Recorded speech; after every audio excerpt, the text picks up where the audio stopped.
Friends, एक बार फिर आप सभी का स्वागत है पी एंड स्पोर्ट्स में। और जैसा मैंने आपसे कहा था कि एक डिटेल्ड वीडियो आपके लिए लेके आएंगे रिगार्डिंग द चेंज, या हम कहें कि जो रिमूवल ऑफ द रूल है। यूएफए ने जो चेंज किया है या जो रिमूव किया है जिस रूल को, होम अवे रूल की मैं बात कर रहा हूँ। तो मैं जैसा आपको बताया कि 1965 से लेकर अभी तक ये रूल चलता आ रहा था, और कल एक स्टेटमेंट यूएफए ने लेके आए कि यूरोपियन क्लब की जो टाइज़ हैं उनमें किसी भी तरह के अवे एडवांटेज को अब रिमूव कर दिया गया है।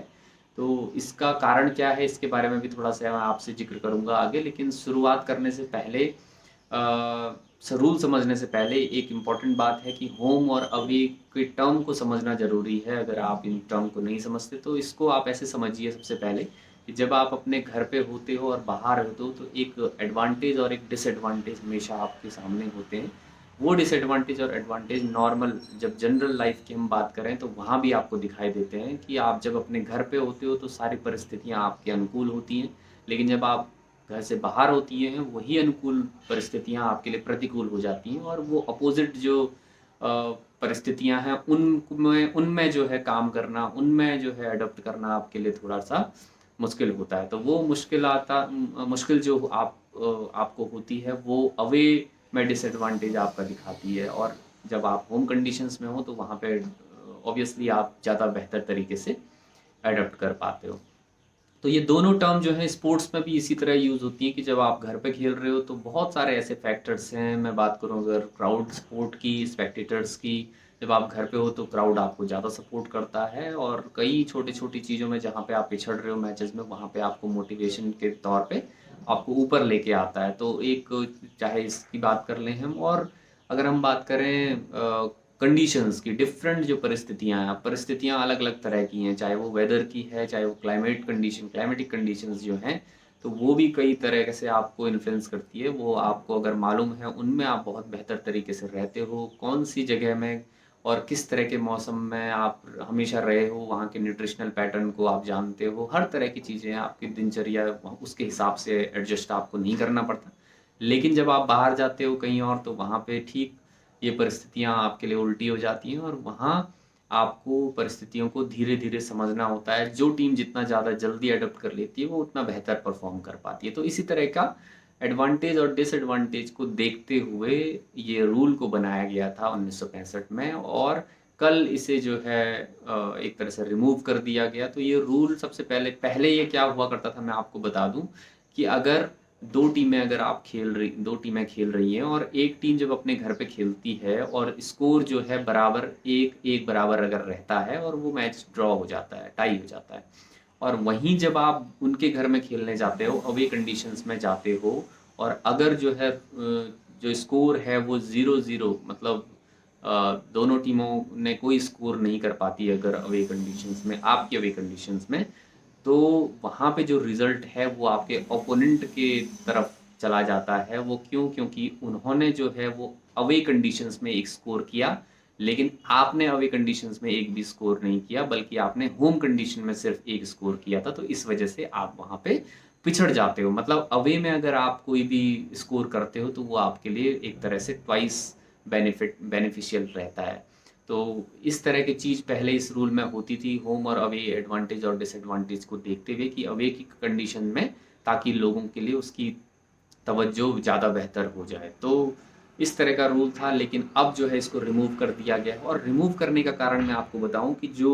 यूएफए के जो प्रेसिडेंट हैं सैफरिन, उन्होंने एक डेटा के बारे में बात की, एक स्टैट्स के बारे में बात की कि अगर मिड मिड 70s से लेकर अभी तक की अगर हम बात करें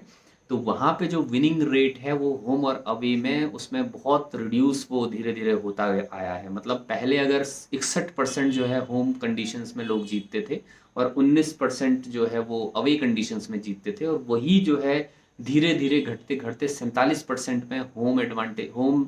टर्फ पे आ गया, और अवे कंडीशंस में वो 30% विन परसेंटेज बढ़ता गया। इसका मतलब होम जो कंडीशंस हैं उसमें जो टीम्स हैं वो जो है लूज ज़्यादा करने लगी, और जब अवे जाने लगी तो वहाँ पे जो विनिंग रेट है या विनिंग जो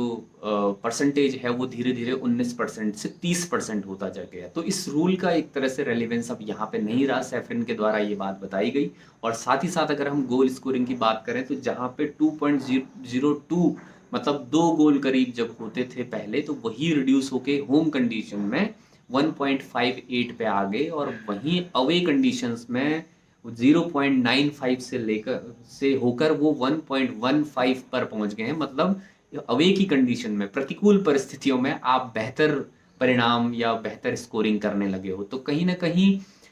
जो एडवांटेज और डिसएडवांटेज को सोचते हुए इस रूल को बनाया गया था, वो अब थोड़ा सा उल्टा काउंटर जो है एक तरह का यहाँ पे अपोजिट डायरेक्शन में नजर आता है। तो इस वजह से सैफरन ने कहा कि ये अब कुछ यूएफए की कुछ समय से कुछ मीटिंग्स होते लगी, और कुछ फुटबॉल के स्टेक होल्डर्स की बात करें, फैंस की बात करें, एक्सपर्ट्स की बात करें, कोचेस की बात करें, सब ने इस तरह की बातें समय समय पर रखी। तो इस वजह से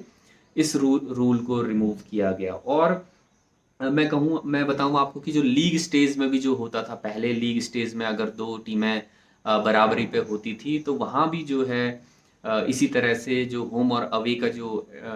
का जो एडवांटेज है वो दिया जाता था, और उससे उनको कहीं ना कहीं अगले राउंड में पहुंचने के लिए फायदा होता था। लेकिन अब वहां से भी इसको रिमूव कर दिया गया है। तो आने वाले समय में अगर कोई क्लब, अगर जब यूरोपियन क्लब्स की जो टाइज होंगी, अगर वहां मैचेस टाई होते हैं चाहे, तो अवे कंडीशंस में परफॉर्म करने का कोई एक्स्ट्रा लाभ आपको नहीं होगा, बल्कि वहां पे टाई ब्रेकर से पहले एक्स्ट्रा टाइम, जो जैसे हम 90 मिनट के बाद जो है 15-15 मिनट के जो 2 हाफ एक्स्ट्रा टाइम के रूप में होंगे, और अगर वहां भी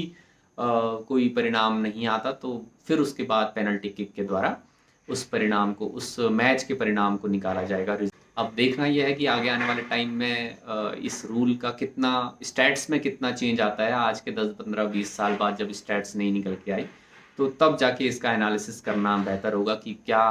अब जो है होम एडवांटेज और जो साइकोलॉजिकल जो चीज़ें थी, क्या वो अब नहीं रह गई। तो एक बड़ा एक इसमें एनालिसिस का एक पार्ट ये रह जाता है। इनफैक्ट सैफरिन की का जो स्टेटमेंट था, यूएफए प्रेसिडेंट का जो स्टेटमेंट था, उसको भी मैं आपके सामने पढ़ लेता हूँ, जिसमें उन्होंने ये बताया कि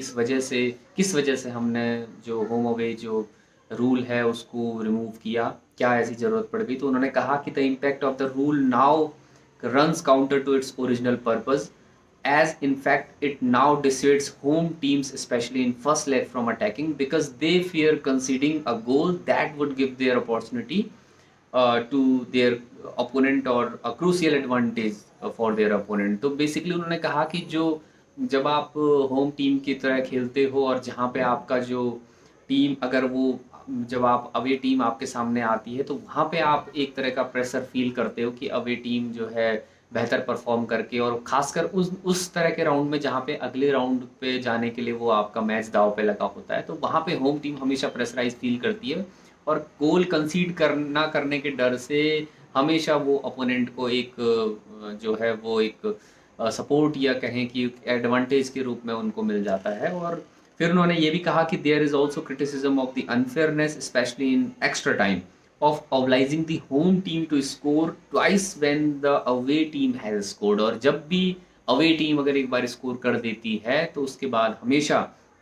होम टीम को एक बड़ा चैलेंज रहता है कि कम से कम वो 2 स्कोर करे, तब जाके वो उनकी बराबरी कर पाएगी। तो ये भी एक बात उन्होंने कही, और कंक्लूड करते हुए उन्होंने अपनी बात को कहा कि it is fair to say that home advantage is nowadays no longer as significant as it once was. उन्होंने कहा कि पहले जैसे ये, जिस वजह से इस रूल को बनाया गया था, तो वो वजह अब ऑलमोस्ट नहीं रह गई, और जो बेसिकली एक सिग्निफिकेंट रोल होता था होम एडवांटेज का, वो अब नहीं रह गया। इस वजह से भी this is the reason for this removal of the rule, home away rule. तो ये उन्होंने अपनी बात पे कहा है सैफरिन ने कंक्लूड करते हुए। तो इसी तरह की बात मैं आपके साथ आज जिक्र करना चाह रहा था कि होम अवे जो रूल है वो रिमूव किया तो गया, लेकिन इसकी बड़ी वजह क्या थी, वो बड़ी वजह मैंने आपके सामने इस तरह से रखी। और आगे आने वाले टाइम में हम इसी तरह के वीडियोस आपसे शेयर करते रहेंगे। आपको पसंद आए तो बिल्कुल आप शेयर करिए, कमेंट करिए, लाइक करिए, और बिल्कुल चैनल को सब्सक्राइब करिए आगे